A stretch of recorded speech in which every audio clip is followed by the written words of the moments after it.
Good morning madam. Good morning मुलांनो. बसा. मुलांनो, उद्या शाळेत येताना काव्य प्रतिभा वाढवणे हा प्रकल्प पूर्ण करून आणा किंवा मुलांनो, उद्या शाळेत येताना काव्य प्रतिभा वाढवणे हा प्रकल्प पूर्ण करून आणा व चौथ्या वाधाडा कवितेची ओळख या खालचे स्वाध्याय करून आणा. ठीक आहे मॅडम. काव्य प्रतिभा या विषयावर आधारित एक प्रकल्प शिक्षिका देतात.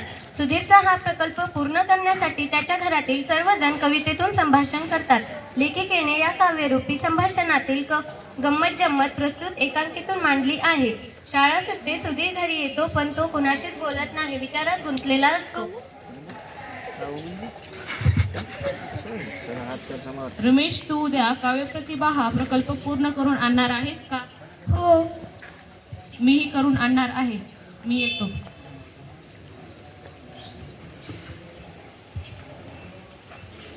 अरे सुधीर, केव्हा आलास? आजचा प्रवेश असा शांत कसा? आजोबा, काव्य प्रतिभा वाढवा म्हणजे काय हो? कोणी सांगितले रे हे तुला?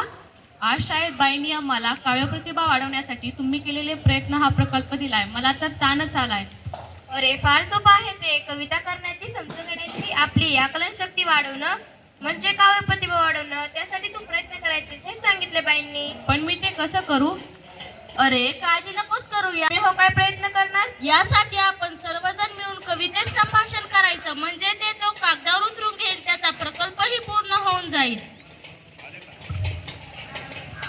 सुधीर, हात पाय धु आणि दूध घे.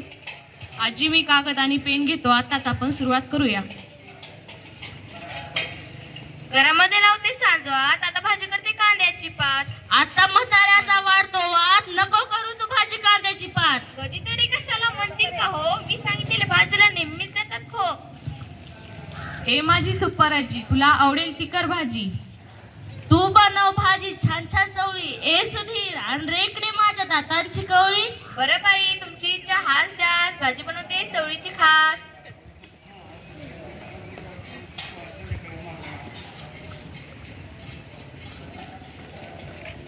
अगं आई, पटकन खायला दे ना ग काही. मला ऑफिसला जाण्याची काही, नाहीतर बॉस करू देणार नाही सही. कसली घाई कसली सही, आजीनं दिला चपाती दही. काय बाई कवितेची कमाल, बोलतात नि हसतात, तोंडावर धरून रुमाल.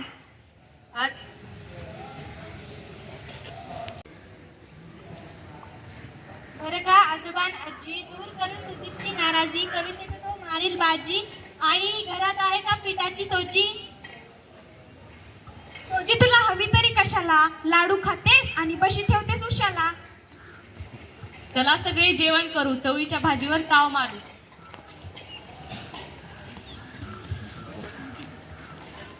रात्र झाली, आता झोपा, सकाळी उघडू कवितेचा खोपा.